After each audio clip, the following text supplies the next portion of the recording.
day. My name is Richard Wexler, and this is Caring in America, the podcast for caregivers and care recipients. So, folks, the ones that have been listening to me for the 2 years we've been doing this now, you know why I'm doing it. '05, I'm working in the software industry, married later, minding my own business, two small children. We start getting phone calls that turns into 4 phone calls from all 4 parents who are now doing extremely badly. We thought they were doing great.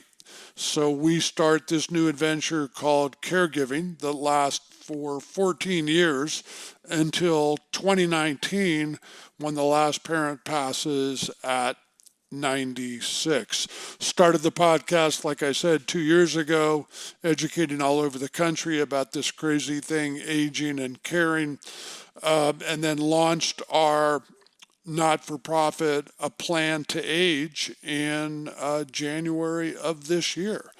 And we have a very special guest. I think his subject is fascinating. What he's done is fascinating.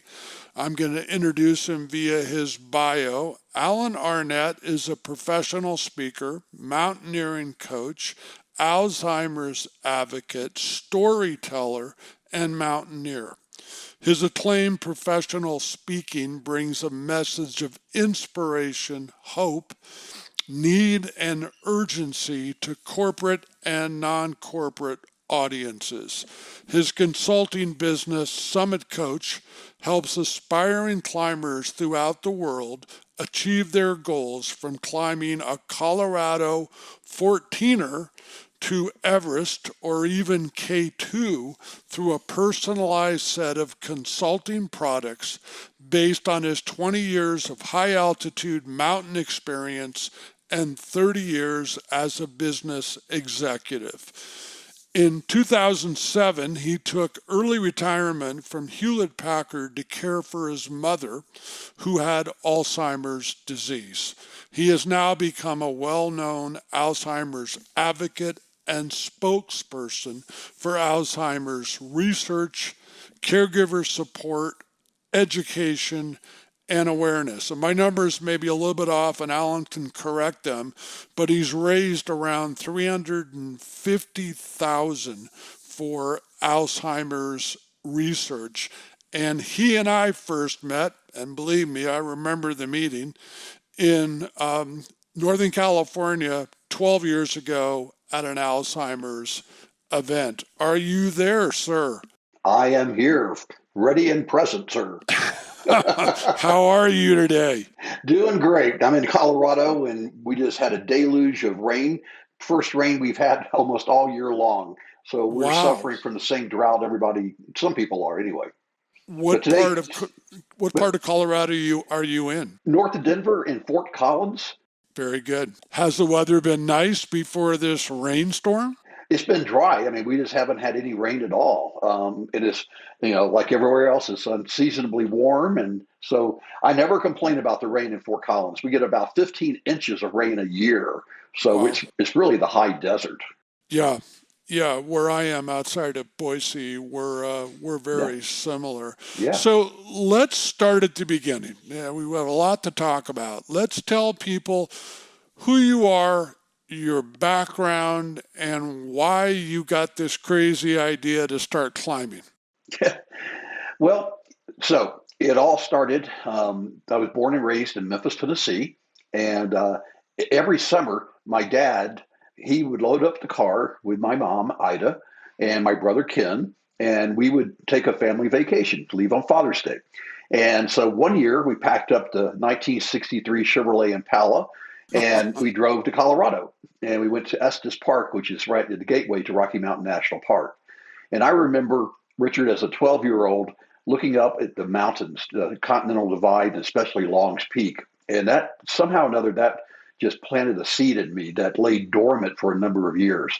I was an aggressive young man when it came to business and commerce, and I had a newspaper route and going to college, and had a newspaper route for, I don't know, 10, 12 years. So, Wow. but then like I say, I graduated with a degree in electrical engineering, which thankfully for the world, I never used. But I started had HP in sales in Dallas and spent about 8 years there, and then moved here to Fort Collins and did a few mountain climbs here and there, but not much. And then I got a chance to go live in Geneva, Switzerland with HP. Wow. And Wow. I saw Mont Blanc out the window every day. So one day I hired a French guide, and he didn't speak any English. I didn't speak any French, but we summited Mont Blanc. And that's when I first began to fall in love with the sport. I mean, just hearing the crampons crunching in the snow and feeling the wind turning my cheeks rosy red, and seeing the sunrise from the summit. Just there was something there that I said, this is for me. So next year I did a trek to Everest Base Camp, and that's where I fell in love with Nepal and saw the Himalayas, saw Mount Everest for the first time. And literally the rest is history. I began to do a climb every year and did that for the next 30 years. That is unbelievable. So when that first climb on Mount Blanc, I mean, did you feel confident? Were you concerned? Were you scared? What's going through your head? You know, ignorance is bliss. I didn't know enough to even know what I didn't know. I didn't know how to put my crampons on, how to double back a harness, how to tie a knot. And I'm pretty sure the French guide was cussing me out the whole time, but I didn't Wow. know it. But like I said, I just absolutely became enamored with it, and I just loved all the gear, the toys. The men and boys, Yeah. the price of their toys. Yeah. But there was something about it that just really, really struck me, and that became my passion. I often talk about passion and purpose, and Richard, I'm incredibly fortunate that in my life I've got an intersection of passion and purpose, and that's mountain climbing and being an Alzheimer's advocate. And that purpose has fueled me to do things I never ever thought I could do. And wow, that's amazing. And that kind of leads me into my next question. So tell our audience, if you would, kind of the story about your mom, what started happening almost around 20 or so years ago, what you Yeah. saw, and what that led you to. Yeah, I have to preface this with that my mom and I had a special relationship. I mean, in many ways, she was my best friend growing up, and we would talk and just talk about anything for hours. And I remember sitting in the kitchen while she's cooking dinner and asking her questions like, "Is cancer contagious? Why do Baptist ministers always yell at people?" Just Wow. questions all over the map. And what's the stock market? And she was just an amazing human being. She was one of 10 siblings that grew up on a farm in Southwest Kentucky. And Wow. yeah, and so I got a call from one of my cousins that said my dad was in the ICU in Memphis, and that his 88-year-old body was giving out. He had congestive heart failure and kidney disease. So I flew home and came inside the childhood home that I grew up in and started talking to mom. And it became apparent to me within a few minutes that she had no idea who I was. You're Uh, serious. and Wow. so the next day we went to go see dad, and we were in a Perkins restaurant in Memphis having breakfast. And right in the middle of breakfast, I'm trying to explain to her that this situation with dad is pretty serious. He may not make it this time.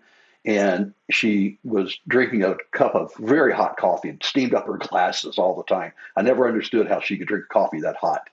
But she put the cup down, and then she looked at me with perfect clarity in her eyes and said, "Now, who are you again?" Oh boy. And Wow. I know you've gone through this as well 4 times, but that was the moment for me that I made the realization that Ida was not. She wasn't just getting old, but she was sick. There was something wrong Yeah. with her.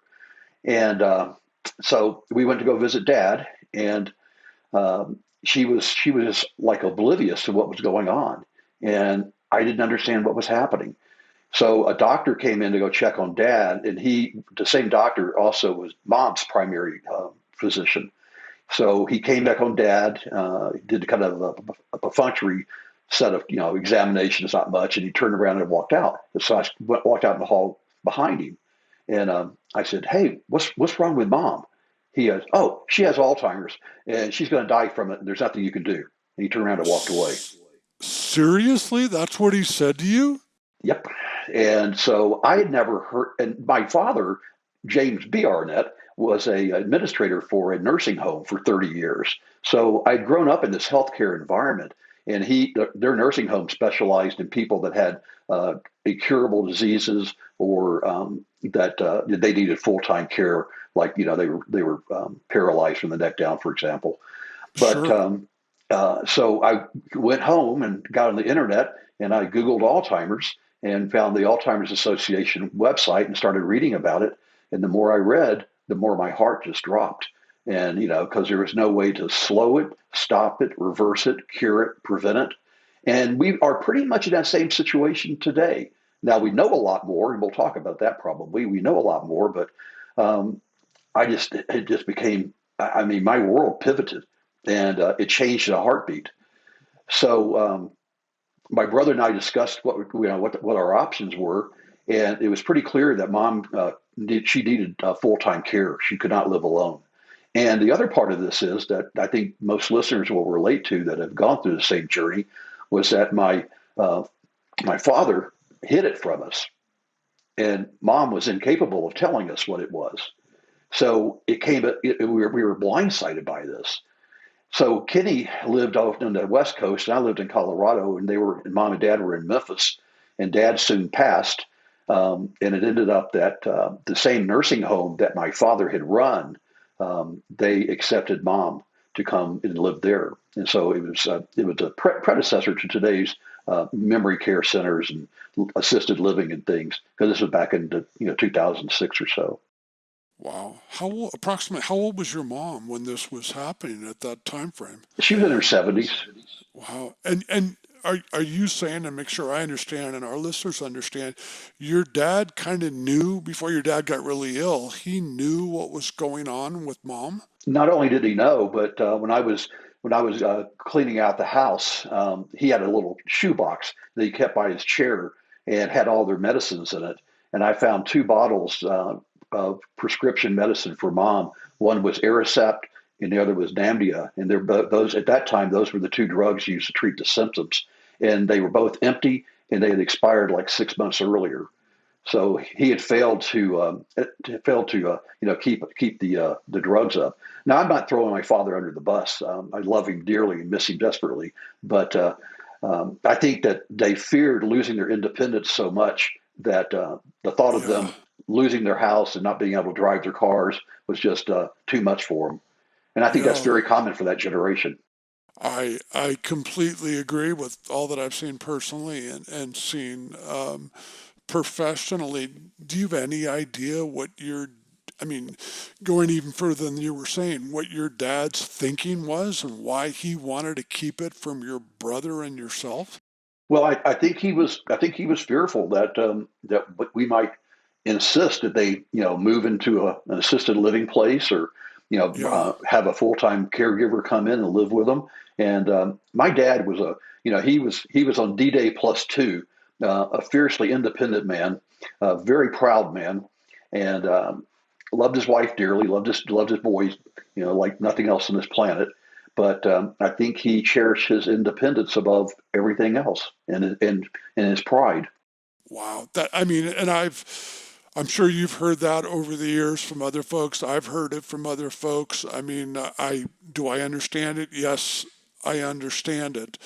But again, my comment is a three-letter word. Wow. Yep. So let's correlate this to mountain climbing. Tell our audience kind of how this started to come together, where what was happening with your mom, what you were doing from a climbing perspective, and how that merged. So in the late '90s, like I said, my first climb was to Mont Blanc, and then I went to Nepal for Everest Base Camp, and then I went back to Nepal and Tibet to climb some larger mountains. I really like to specialize in what are called the 8,000-meter mountains. There's 14 of them that are over 26,000 feet, and so So I began climbing, and just, that became my passion. And my mom, every time I would come back from one of these climbs, she would say, "Well, I'm glad you got that out of your system." You're not going to go again, Alan. Go ahead. Exactly. And Yeah, I'd say, "What makes you think that I got it out of my system, Mom? I really love this." She goes, "Oh, yeah, but what about your career?" Because another thing about my mom was that she was very career minded, and she just did not understand. She ended up working at Sears and Roebuck at one of the stores in Memphis in the personnel department. And she was so proud of me and my brother, who got two PhDs, one in chemistry and one in psychology, and I got my degree, and thank you, Lordy.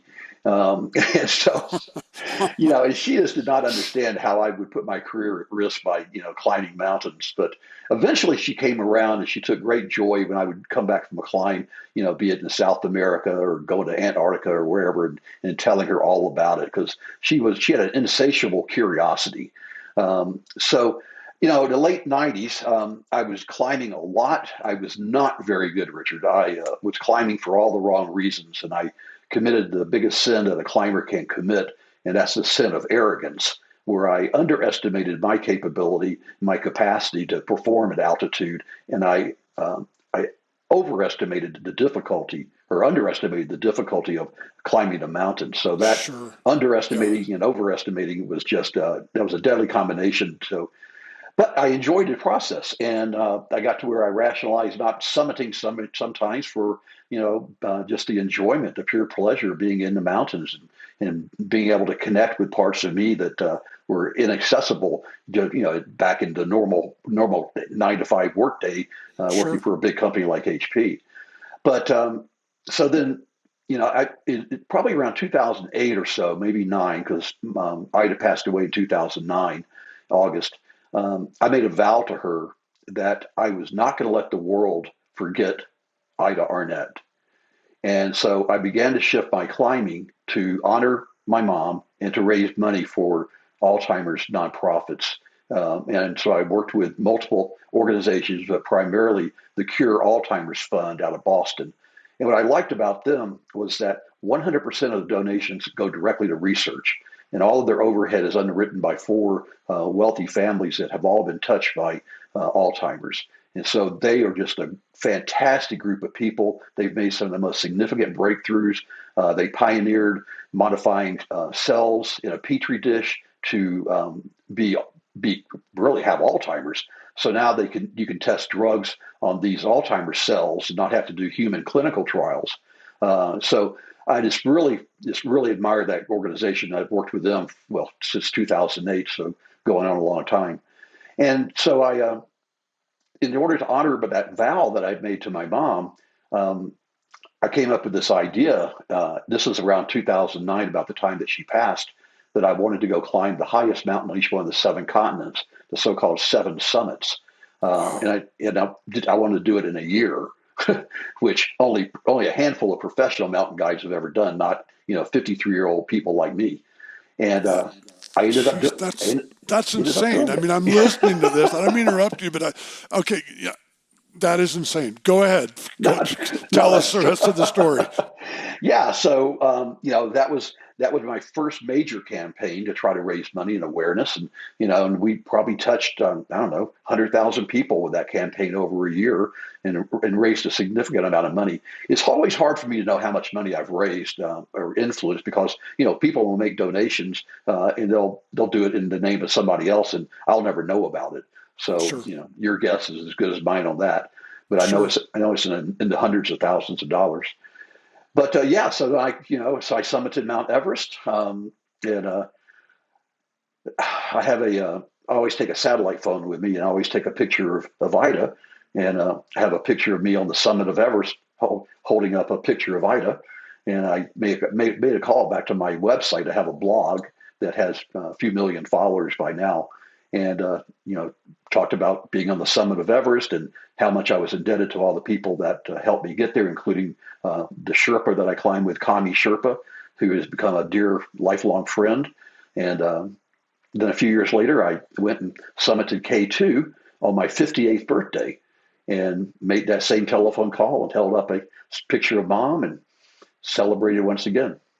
if I'm right in what I read, I think you were the oldest American to summit K2 at 58. Is that correct? That's correct. The person that was oldest before was a professional mountain guide in his 40s, and I believe that there is a lady who has now summited K2, an American, at 62. So, but I think I held it for about 10 years. But I didn't do it for the record. I didn't even know about the record. I did it 100% for my mom and to raise money for Alzheimer's research.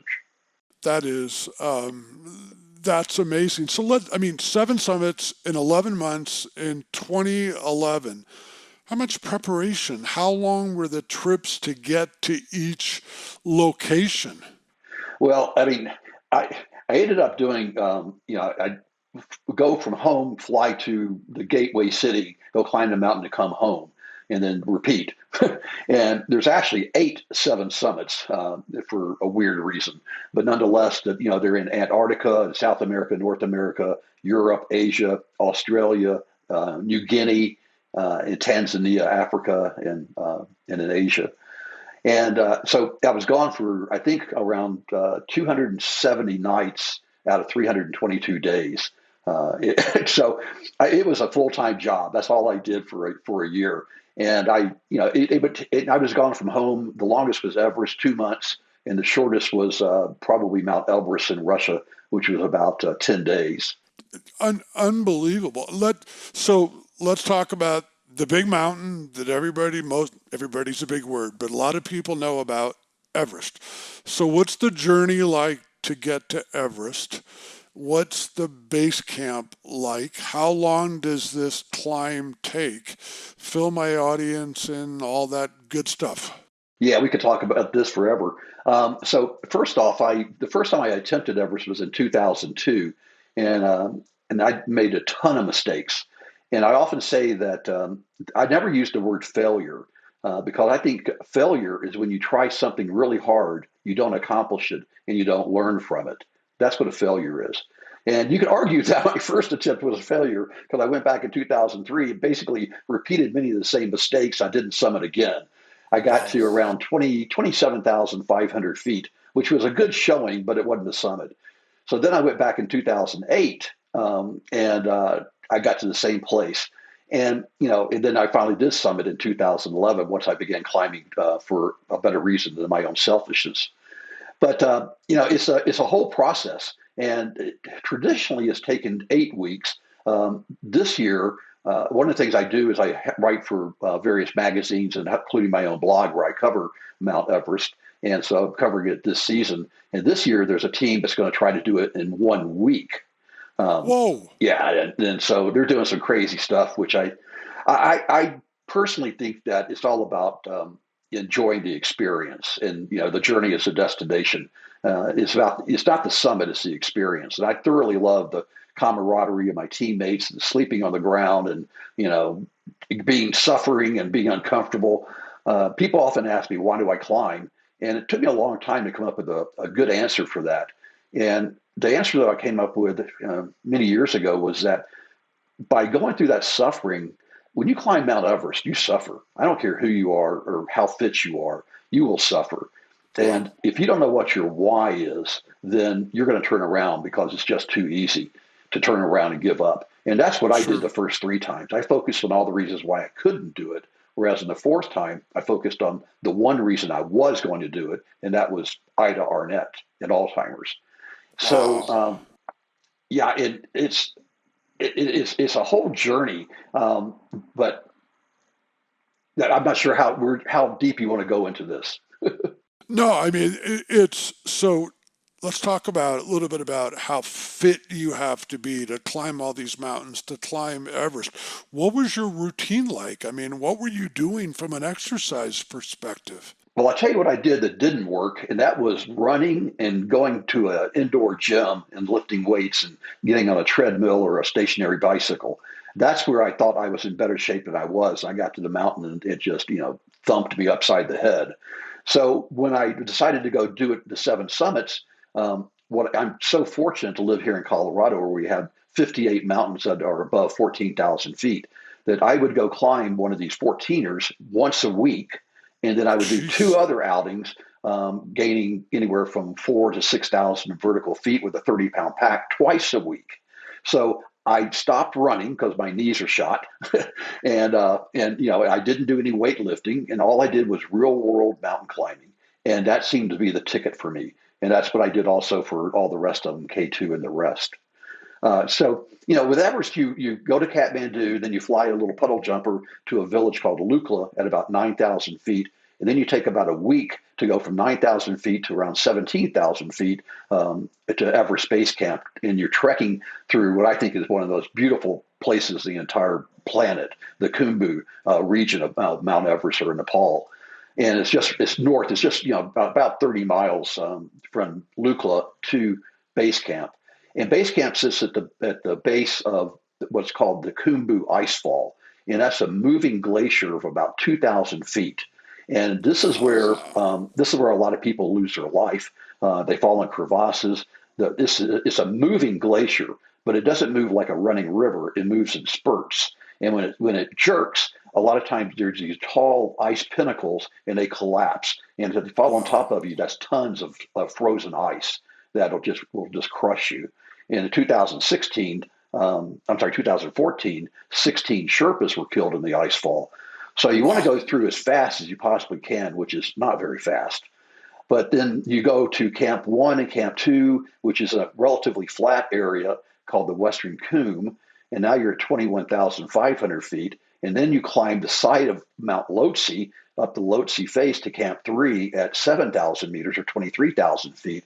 And then eventually you get to a saddle that's between Lhotse and Everest, and it's called the South Col, C-O-L, and that's at 8,000 meters.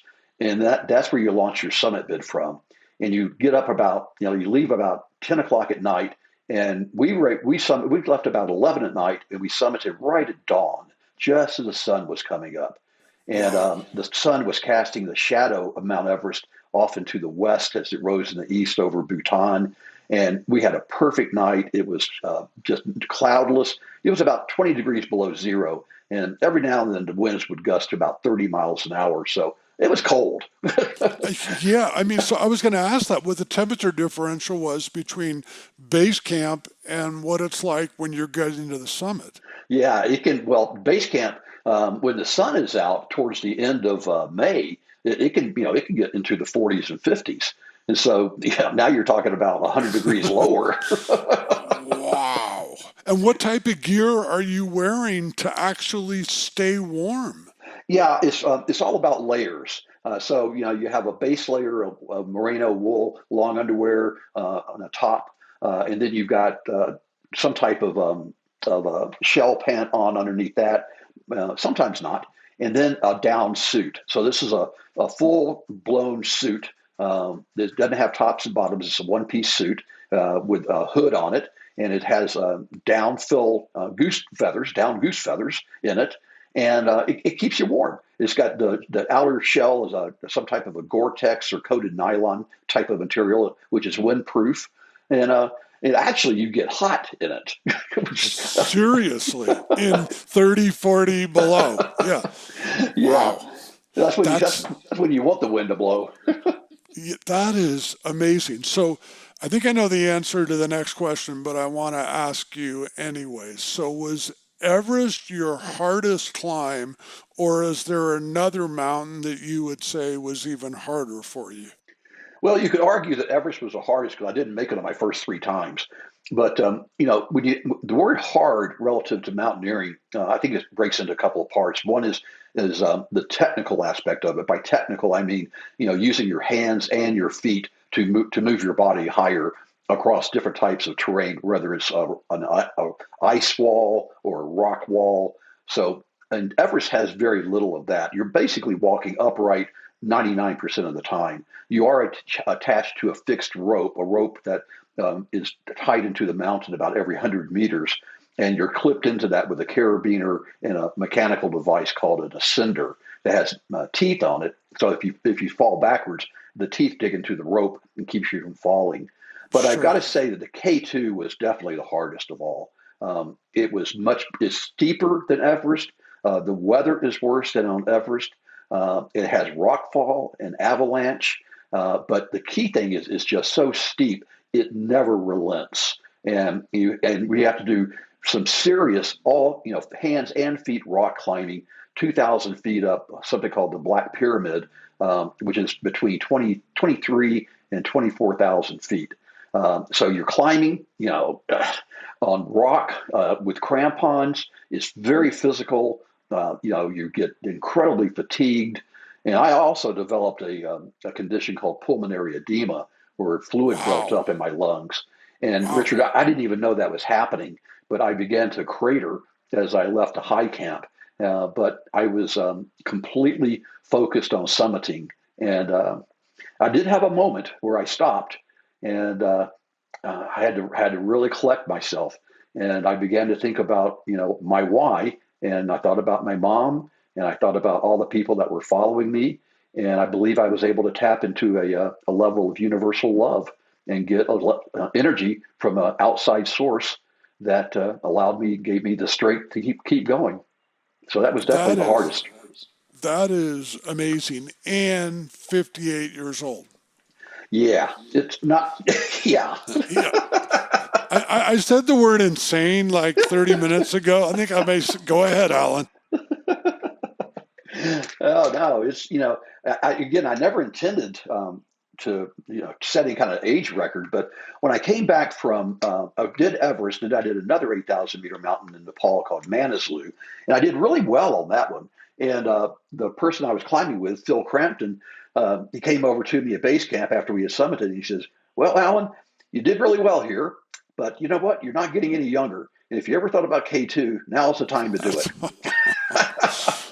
Wow. And what's the weather like? You said was the weather even worse on the top of K2? What was the temperature up there? Well, it we were again.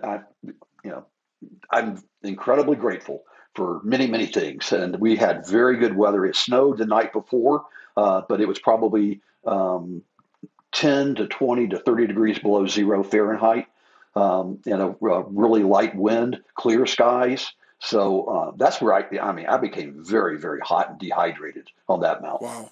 Wow. That is all of these are amazing stories. And you from youth to doing this to Colorado to France to the seven summits, Everest being part of that, K2, the journey with your mom. I mean, this is just incredible, folks. And as I tell you on every episode, share this episode with other people. I mean, what Alan has done is incredible, and doing this for the love of Ida, the love of his mom, and what he's raised for Alzheimer's research. And like he was talking about, we're not that much further ahead in 2025 than we were in '05, '07. And it's a battle, obviously, that we need to get leaps and bounds ahead to try to really understand, and I can let Alan talk in a second, really what's causing this and how we fight this. So what are your thoughts again on Alzheimer's and the battle that we face, Alan?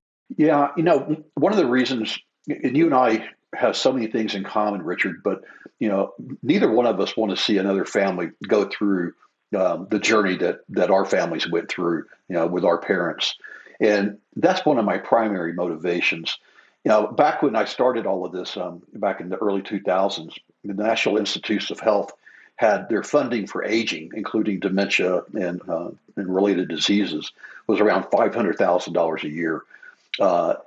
In order to address HIV/AIDS, it took an annual investment of $2 billion a year to make headway there. Today, the investment through the National Institutes of Health is around $3 billion, and we know, even though we don't have a cure or a way to reverse it, slow it, or stop it, or prevent it, we know a lot more now than we did 20 years ago. For example, we know that you actually begin to develop the amyloid beta plaques or the tau plaques in your brain 10 to 20 to 30 years before you become symptomatic. And so now a lot of the research is around how do you prevent it the same way that you prevent heart disease. And perhaps one day there'll be a pill for people that are diagnosed. And also there's Wow. blood tests now that are available that instead of doing spinal taps or autopsies that can show if you have those plaques building up in your brain. So I am incredibly optimistic that in my lifetime that we're going to solve this Rubik's Cube. Awesome. That is awesome. In the couple minutes we have left, if you can tell folks more about what you do from a summit coach and how you're helping people there. Yeah, I'm 68 years old now, and I've had a fantastic life growing up in Memphis and doing the things at elevation 300 feet and doing the things I've done in mountaineering, and now having this purpose and passion intersection. I'm just incredibly lucky. So this is a phase of my life where I'm giving back, and part of that is writing about Everest and talking about Alzheimer's and writing about it and raising money for it. In fact, I'm going to be doing a talk in Boulder, Colorado this Saturday on behalf of the Cure Alzheimer's Fund to raise some money. But Summit Coach is a consulting business I started in 2017. And I basically work with people that want to get into mountaineering, or maybe they've done some. Now they want to take they want to do something harder or higher. And many people want to do the 7 summits. Some people want to do mountains like K2 and Everest. Others just want to do a Colorado 14er or trek to Everest Base Camp or climb Kilimanjaro. And so I put together plans for them and help them get the right gear and select the right guide, because the internet is just so confusing. And I know this will come as a shock, but you can't believe everything you read on the internet. I get it. Go ahead. So, again, I've done 38 major expeditions, and I can tell people what not to do through the ones where I haven't made the top, but I can also help them get to the top. And most important is for them to have a positive experience. And I hope they summit. That is fantastic. And again, folks, I really urge you, please share this from a climbing standpoint, from an Alzheimer's standpoint. Everything we've been talking about is fantastic. As we get ready to wrap this up, if people want to get in touch with you, Alan, what's the best way? Email, website, phone number? What do you want to give out? Sure. So they can go to my website. So it's just my name, Alan Arnette.com. So it's ALANARNETTE, one word.com. And that's my main website. And from there are links to go to the blog, to go to Summit Coach, to go to the Summit Talk, my speaking business as well. And they can also send me email addresses on there. Just go to the contact.